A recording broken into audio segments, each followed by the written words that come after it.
Shanghai की उस पुरानी इमारत में अंधेरा हमेशा जल्दी घिर जाता था। चारों तरफ ऊंची ऊंची इमारतें सूरज की रोशनी रोक लेती थी। आर्या उसी की तीसरी मंजिल पर एक छोटे से फ्लैट में अकेली रहती थी। उसका साथी केवल उसका वफादार कुत्ता शेरू था। जैसे ही शाम ढली, आर्या ने अपना लाल जैकेट पहना और शेरू को गले लगाया। मैं अभी आती हूँ, ठीक है? पर आज उसकी आंखों में एक अजीब सी चिंता थी, जैसे वो कुछ कहना चाह रहा हो। आर्या नीचे उतरी और सड़क पर भागती हुई उस छोटी सी गली में पहुंची जहां उसकी टॉय स्टोर थी। आज स्टोर में हड़बड़ी थी। एक नया सामान आया था, लेलोबू डॉल्स का गोल्डन कलेक्शन। ये डॉल्स इतनी खूबसूरत थीं कि लोग सुबह से ही लाइन में लगे थे। सारी डॉल्स तो 2 घंटे में ही बिक गईं, लेकिन आर्या ने एक डॉल अपने लिए छुपा रखी थी। डॉल के हाथ में एक छोटी सी चाबी थी जिस पर लेलोबू तुम्हारी सबसे अच्छी दोस्त लिखा था।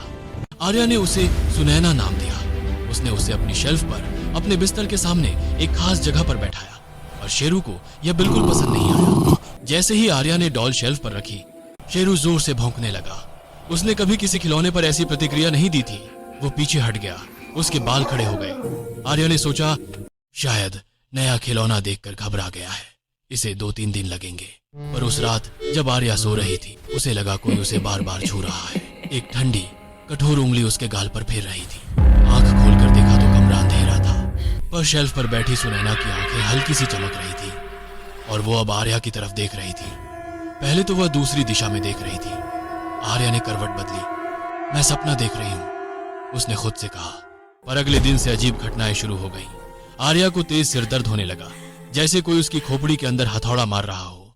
टॉय स्टोर पर एक ग्राहक ने डॉल के दाम के बारे में पूछा और अचानक आर्या का गुस्सा फूट पड़ा। तुम्हें दाम पूछने की क्या जरूरत है? अगर खरीदना है तो खरीदो, नहीं तो चले जाओ, वह चिल्लाई। पूरी दुकान सन्न रह गई। आर्या खुद हैरान थी। वह कभी गुस्सा नहीं करती थी।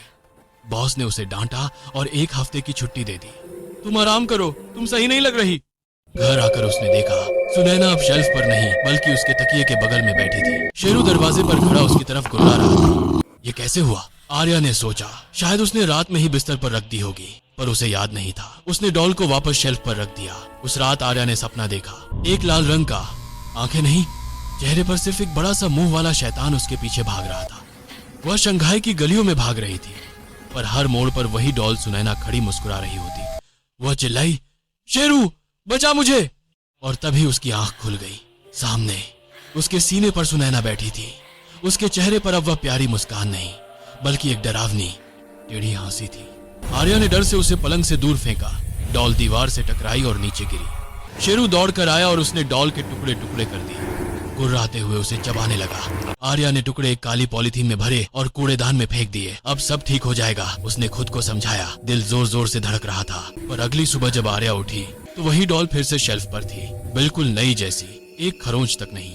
आर्या की सांसें रुक गईं। उसने अपने हाथ देखे, उन पर लाल खुजली वाले दाने निकल आए थे। और शेरू कहीं नहीं था। शेरू, कहाँ हो तुम? आ जाओ! आर्या ने पूरा घर ढूंढा। उसकी आवाज डर से कांप रही थी। तभी उसे किचन से एक अजीब सी आवाज आई, जैसे कोई चीज फिसल रही हो। वहां जाकर देखा तो उसकी रीढ़ की हड्डी में ठंडक दौड़ गई। सुनैना किचन के फर्श पर बैठी थी। उसके हाथ और मुंह लाल थे, ताजे खून से। सिंक के नीचे शेरू की लाश पड़ी थी। उसका गला कटा हुआ था और आंखें खुली हुई, डर से चौंधी आई हुई। आर्या चिल्लाई, नहीं, मेरा शेरू, तूने क्या किया? उसने डॉल को उठाया और पूरी ताकत से दीवार पर पटक दिया। तूने मेरा कुत्ता मारा, तू शैतान है, तू जिन्न है। डॉल फिर से टूट गई, पर उसके जले हुए होंठ अभी भी मुस्कुरा रहे थे। उसने इंटरनेट पर लेलोबू डॉल शैतान सर्च किया। सैकड़ों रिपोर्ट्स, फोरम और वीडियो मिले। एक लड़की ने लिखा था, ये डॉल मेरी छोटी बहन को मार चुकी है। उसने खुद को फांसी लगा ली थी और उसके हाथ में यही डॉल थी। पुलिस ने कहा आत्महत्या, पर मुझे पता है ये डॉल ने किया है। एक वीडियो में एक आदमी दहाड़ रहा था, इसे जलाओ मत, इसे जलाने से ये और खतरनाक हो जाती है, ये राख में से वापस आती है। आर्या ने वीडियो बंद कर दिया। उसने फैसला किया, इसे जलाना ही होगा, यही एक रास्ता था। उसने डॉल बालकनी में ले जाकर एक लोहे के बर्तन में रखी, पेट्रोल छिड़का और माचिस जलाई। डॉल जलने लगी तो उसमें से एक तेज कर्कश चीखने की आवाज आई, एक छोटी बच्ची जैसी, पर उसमें एक बूढ़ी औरत की खुरदुरी आवाज भी मिली हुई थी। तू हमें जला रही है, हम तुझे कभी नहीं छोड़ेंगे। आग बुझने पर आर्या ने ठंडी राख एक कांच के जार में भरी और पास की हुआंगपू नदी में जाकर बहा दी। उसने अपनी बहन को फोन किया जो गांव में रहती थी। मैं कल सुबह की ट्रेन से घर आ रही हूँ, यहाँ से भागना होगा, कुछ बहुत बुरा हो रहा है। रात को आर्या के कमरे का तापमान अचानक बहुत गिर गया। उसकी सांसें भाप बनकर निकलने लगी। उसे लगा कोई उसकी सांसें गिन रहा है। 1 2 3। वह डर से कांपने लगी, चादर ओढ़कर लेटी रही। तभी उसने एक फुसफुसाहट सुनी उसके कान के पास से, तूने हमें जलाया, अब हम तुझे जलाएंगे। आर्या की आंखें खुल गईं। सुनैना उसके तकिए के पास बैठी थी। उसका आधा चेहरा जला हुआ, काला और पिघला हुआ था। दूसरा आधा चेहरा अभी भी खूबसूरत था। तुम मर चुकी हो, मैंने तुम्हें जला दिया, आर्या चिल्लाई। डॉल ने धीरे धीरे अपना जला हुआ हाथ बढ़ाया। हम कभी नहीं मरते। आर्या का गला दबने लगा, जैसे किसी ठंडी कठोर उंगलियों ने उसे जकड़ लिया हो। वो लड़ना चाहती थी पर उसके हाथ पैर जवाब दे गए, जैसे बर्फ के टुकड़े हो गए हों। आखिरी बार उसने सुनैना की आंखें देखी, अब वे लाल हो चुकी थी, जलती हुई अंगारों की तरह। और फिर सब कुछ अंधेरा हो गया। वह पड़ोसियों ने बदबू की शिकायत की तो पुलिस ने दरवाजा तोड़ा। आर्या का शव बिस्तर पर पड़ा था। डॉक्टर ने कहा दिल का दौरा, पर अनुभवी पुलिस अफसर इंस्पेक्टर वो ने गौर किया। आर्या के गले पर 5 छोटे छोटे नीले निशान थे, जैसे किसी बच्चे या किसी छोटे हाथ के निशान। और सबसे डरावनी बात, आर्या के चेहरे पर एक असामान्य चौड़ी मुस्कान थी, ठीक वैसी ही जैसी उस शेल्फ पर रखी एक सुनहरी डॉल के चेहरे पर थी। डॉल गायब थी। इसके एक हफ्ते बाद टॉय स्टोर की आर्या की सहकर्मी और दोस्त नेहा ने, जिसके पास आर्या की चाबी थी, उसका सामान निकालने और फ्लैट साफ करने गई। उसे आर्या के वार्डरोब के पीछे एक कोने में वह सुनहरी लेलोबू डॉल मिली। अरे वाह, कितनी सुंदर है, आर्या ने ये क्यों छुपा रखी थी? नेहा ने उसे अपने बैग में डाल लिया। मेरी बेटी को अच्छी लगेगी, वो बुदबुदाई।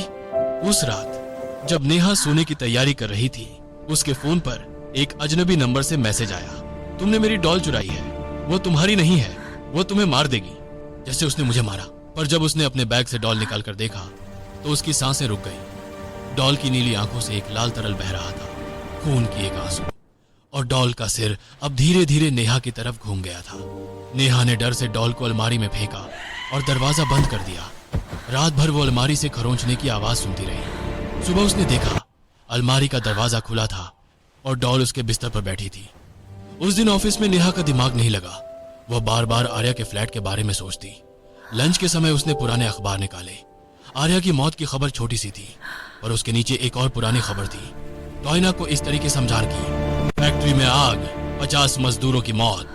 तारीख 15 साल पुरानी थी। खबर में लिखा था कि उस फैक्ट्री में सिर्फ एक ही तरह की डॉल बनती थी, लेलोबू। और आग लगने के बाद मालिक ने फैक्ट्री बंद कर दी, पर बचे हुए डॉल्स के स्टॉक को बेच दिया गया। ये वही गोल्डन कलेक्शन था। नेहा की समझ में कुछ आया, शायद उन मजदूरों की आत्माएं, या शायद कोई और। उसने फैसला किया वह डॉल को वापस उस फैक्ट्री के खंडहर में ले जाएगी और वहीं छोड़ आएगी। शाम को वह डॉल को एक काले कपड़े में लपेटकर अपनी कार में ले गई। फैक्ट्री शहर से दूर जंगल के पास थी। रास्ते में उसका रेडियो खराब हो गया, सिर्फ एक फुसफुसाहट आने लगी, वापस जाओ, वापस जाओ। फैक्ट्री का मुख्य गेट टूटा पड़ा था। अंदर अंधेरा और सन्नाटा था। नेहा ने टॉर्च जलाई और अंदर घुसी। एक बड़े हॉल में जली हुई मशीनें और डब्बे पड़े थे। बीच में एक चार्ट पर अभी भी लेलोबू, दुनिया की सबसे प्यारी दोस्त, लिखा हुआ था।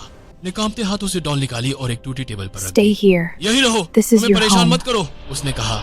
जैसे ही वह मुड़ी, उसने पीछे कदमों की आहट सुनी। टॉर्च की रोशनी में उसे 10-12 छोटी छोटी परछाइयां दिखी जो दीवारों पर तेजी से दौड़ रही थी। और फिर एक चीख सुनाई दी, बच्चों के रोने और हंसने की मिली जुली आवाज। नेहा भागी, वे कार तक पहुंची, इंजन स्टार्ट किया। पीछे देखा तो फैक्ट्री की एक खिड़की में टूटे शीशे के पीछे सुनैना डॉल खड़ी थी।